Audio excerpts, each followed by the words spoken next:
செய்தி வெளியீடு எண் 327 நாள் 2/7/2026.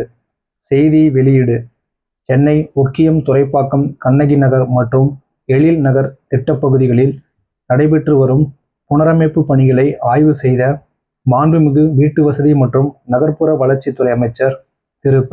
ராஜ்குமார் அவர்கள் விரைவில் முடிக்க உத்தரவு.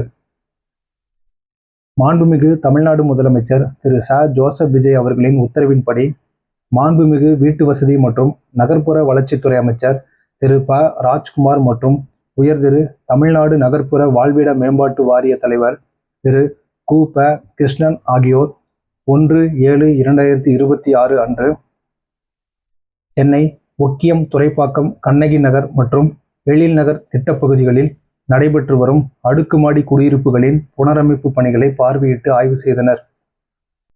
மாண்புமிகு வீட்டுவசதி மற்றும் நகர்ப்புற வளர்ச்சித்துறை அமைச்சர் திரு ப. ராஜ்குமார் அவர்கள் தெரிவிக்கையில், தமிழ்நாடு நகர்ப்புற வாழ்விட மேம்பாட்டு வாரியத்தால் சென்னை ஒக்கியம் துறைப்பாக்கம் கண்ணகி நகர் திட்டப்பகுதியில் தரை மற்றும் முதல் தளம், தரை மற்றும் இரண்டாம் தளங்கள் என மொத்தம் 15,656 குடியிருப்புகளும், எழில் நகர் திட்டப்பகுதியில் தரை மற்றும் 3 தளங்கள் கொண்ட 6,000 குடியிருப்புகளும் மற்றும் எழில் நகர் சுனாமி குடியிருப்பு திட்டப்பகுதியில் தரை மற்றும் 3 தளங்கள் கொண்ட 2,048 குடியிருப்புகளும் என்று மொத்தமாக 3 திட்டப்பகுதிகளில் 23,704 அடுக்குமாடி குடியிருப்புகள் 188.59 ஏக்கர் பரப்பளவில் கட்டப்பட்டுள்ளன.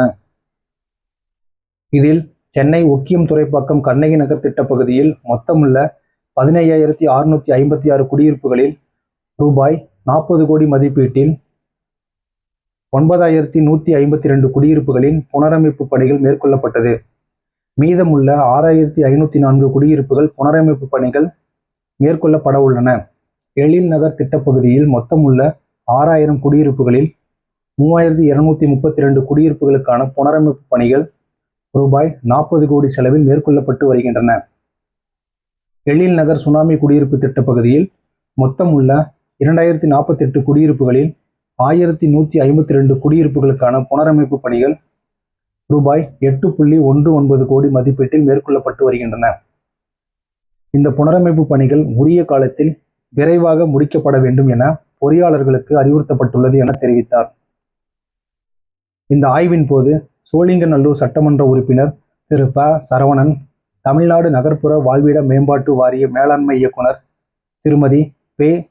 ரமணசரஸ்வதி, இ.ஆ.ப. தமிழ்நாடு நகர்ப்புற வாழ்விட மேம்பாட்டு வாரிய இணை மேலாண்மை இயக்குனர் செல்வி அனாமிகா ரமேஷ், இ.ஆ.ப. வாரிய தலைமை பொறியாளர் திரு ச. மணிவண்ணன் மற்றும் வாரிய அலுவலர்கள் உடனிருந்தனர். மேலாண்மை இயக்குனர், தமிழ்நாடு நகர்ப்புற வாழ்விட மேம்பாட்டு வாரியம்.